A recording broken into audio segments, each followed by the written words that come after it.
Today we will continue with the external genitalia. We'll start with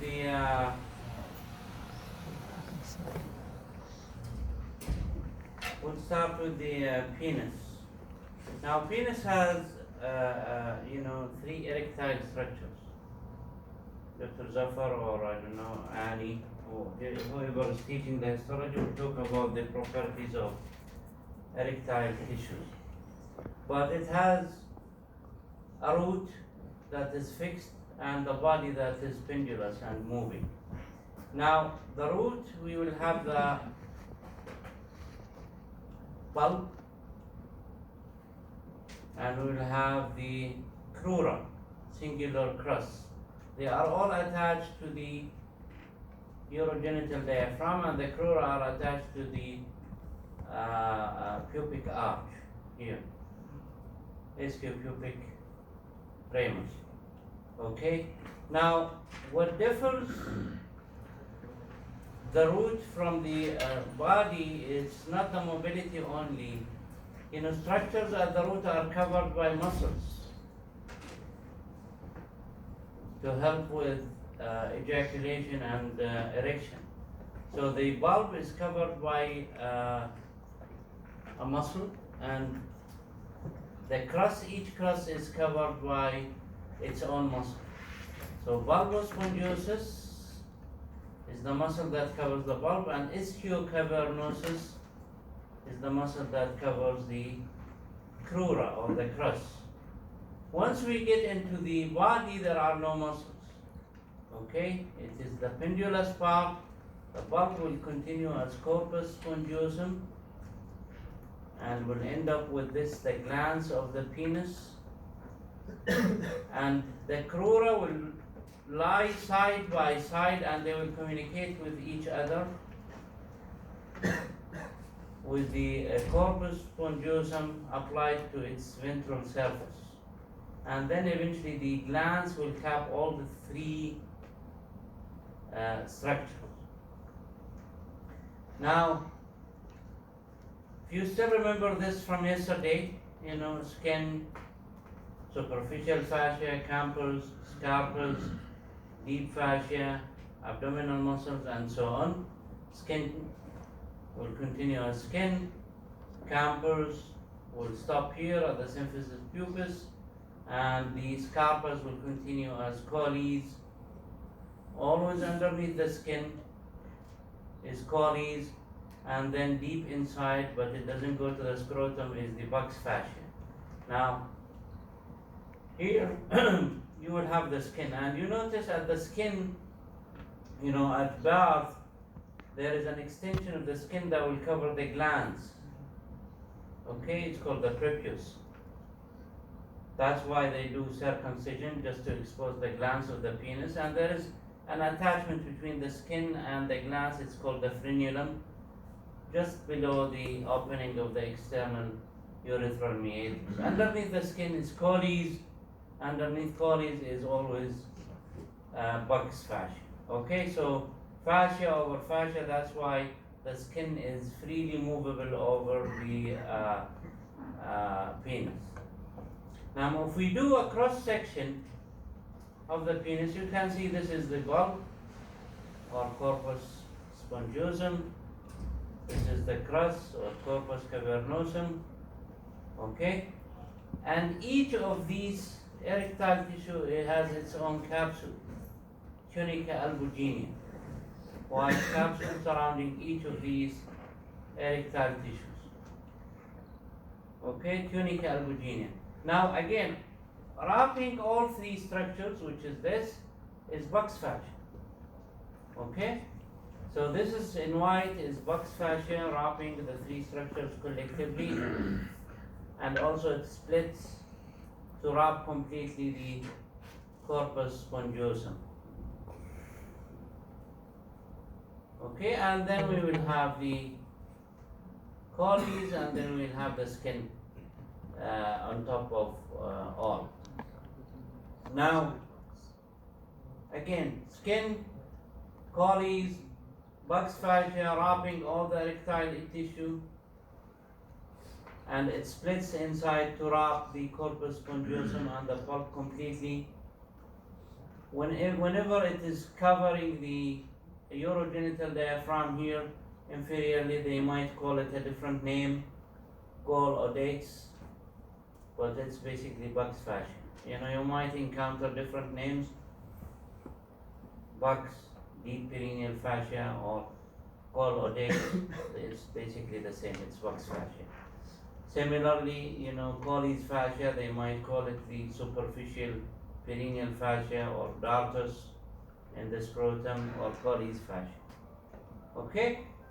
Now, when it comes to the blood supply, penis has 3 pairs of blood vessels that will supply it. They all come from the internal pudendal. The internal pudendal, if you still remember, comes from the Akef canal, goes through the deep perineal pouch, and from there exits the deep perineal pouch, exits the perineal membrane, and goes into the root of the penis. So there will be one branch that goes to the bulb, one branch that goes to the crus or corpus cavernosa, and we're going to call it the deep artery of the penis, and there is one dorsal artery of the penis. So the penis will receive 6 arteries, 3 from the right, 3 from the left, one for the bulb, one for the crus, we call it the deep, and one dorsal artery. Okay? So 2, 2, 2, because one from each side. Now when it comes to veins, veins will follow the artery, or they will correspond to the artery, and they will drain, from the bulb and from the cavernosa will drain into the internal iliac. But additionally, we have this important vein, the deep dorsal vein, passing in this gap here underneath the symphysis pubis. In males, this deep dorsal vein will drain into penis. Prostatic plexus. Okay? This is the deep dorsal vein. Veins, they drain into the deep dorsal vein. We have also the superficial dorsal veins. I'll show it in the cross section. Okay, deep dorsal vein goes to the prostatic plexus. The superficial in the cross section here, we have superficial dorsal vein, and we have lateral superficial dorsal vein. They drain into the external superficial pudendal, which goes to the great saphenous vein. So on cross section, you can see that the bulb will receive 2 arteries from the internal pudendal. This is the deep artery for the corpora cavernosa, also from the internal pudendal, and we have the dorsal artery, also from the internal pudendal. Veins, deep dorsal vein, superficial dorsal vein, and 2 lateral superficial veins. What else do we notice on that? We notice that all these blood vessels are wrapped by the Buck's fascia, except the superficial veins. They are covered by skin, and underneath the skin is the Colles fascia. Okay, so Buck's fascia is not only wrapping the erectile tissues, but also wrapping the blood vessels that supply and drain the penis. Okay, all are wrapped by Buck's fascia except the superficial veins. Deep dorsal vein will go to prostate or prostatic plexus. Superficial veins, they will go into the external pudendal, which goes to the great saphenous vein. Now, lymphatic drainage, the outside, the skin will go to the superficial inguinal, while the deep structures, they will drain, they will follow the arteries, and they will drain into the internal iliac lymph nodes. Nerve supply, physiologists will talk about it, but basically pudendal is the somatic that will supply the skin and the glands of the penis, and also it will supply the pelvic floor structures that will help with the contraction and erection. Sympathetic and parasympathetic. Sympathetic will come from T12L2, and by now I guess you know sympathetic is for ejaculation, and parasympathetic coming from ST34 is for erection. Okay? Now the penis is supported by two ligaments, one that comes from the back of the symphysis pubis, modified connective tissue there. It's called the suspensory ligament. It will suspend the penis and it is attached to the back of the symphysis pubis. There is another one attached to the sides of the penis. It's called the fundiform. It comes from the linea alba and it goes down and to suspend again the penis and support the penis and keep it in position. Now, external genitalia of female, basically it is the same when it comes to the erectile tissue. Bulb, yes, we have a bulb, but the bulb is not one piece. It is two pieces separated by the vagina and the urethra. So this is the bulb, this is the bulb. Do we have a crust? Yes, that is the right crust, that is the left crust. Are they fixed? Yes, they are fixed, attached to the bone, attached to the urogenital diaphragm, and they have their own muscles, bulbospongiosus and ischiocavernosus. Now, the two crura will meet here and they will form the body. Body has no muscles, and it will be capped by the glands of the clitoris. And this is the only thing that you can see from the clitoris. The glands, everything else is hidden by labia majora and skin. But this is the only thing that can be seen, and mistakenly people say this is the clitoris. That is only the glands of the clitoris. So we'll have the bulb that is divided by the vagina and the urethra, and we have the crura.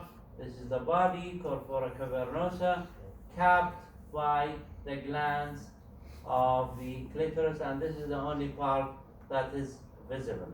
Underneath the bulb, as you can see in green here, this is the Purfling gland.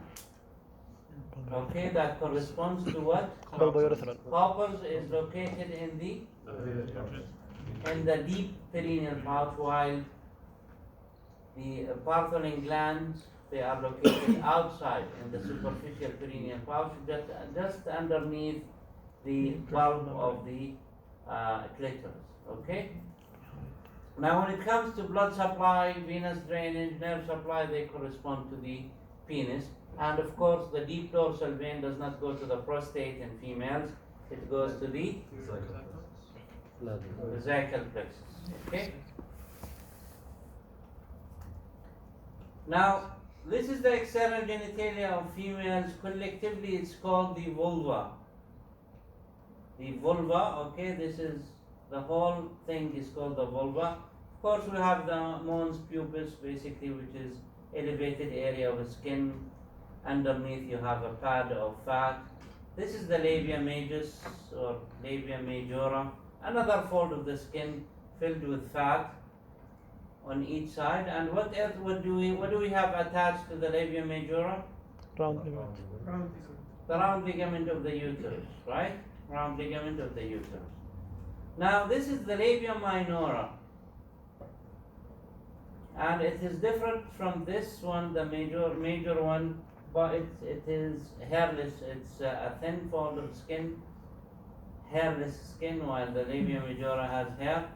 Okay, and labia majora will split here. That is the glans of the clitoris. That is not the clitoris, that's the glans of the clitoris, the only visible part. The rest of the clitoris is hidden here, okay, underneath the skin. So labia minora will split here. Part of it will cover the glans, become the prepuce, similar to that of the penis. And the one below the glans is called the frenulum. Where they meet here inferior is called fourchette. Everything is written in the slide, by the way. Now the space between labia minora is called the vestibule. Okay, the space between labia minor is called the vestibule. What do you see in the vestibule? طبعا this is the vagina, opening of the vagina. Manora. It is covered by hymen, completely or incompletely? Why? For menstruation. Okay, and this is the opening of the urethra, which is about an inch below the glans or the clitoris. And then here we have two small openings for Skinny's glands, paraurethral glands. Glands there on each side of the urethra just for lubrication. And these at 5 and 7 are openings of Bartholin glands. Okay, these glands here, sitting underneath the bulb of the clitoris, they open into the vestibule, basically on each side of the vaginal opening. Now, remember from yesterday we said everything below the urogenital diaphragm is the superficial pouch, basically bounded by the skin and the Colles fascia underneath. Posteriorly, they fuse with the urogenital diaphragm and with the perineal body. Anteriorly, there is a potential space between the superficial and deep, or between Colles and bucks. Okay? Now, what would be the contents of the superficial pouch?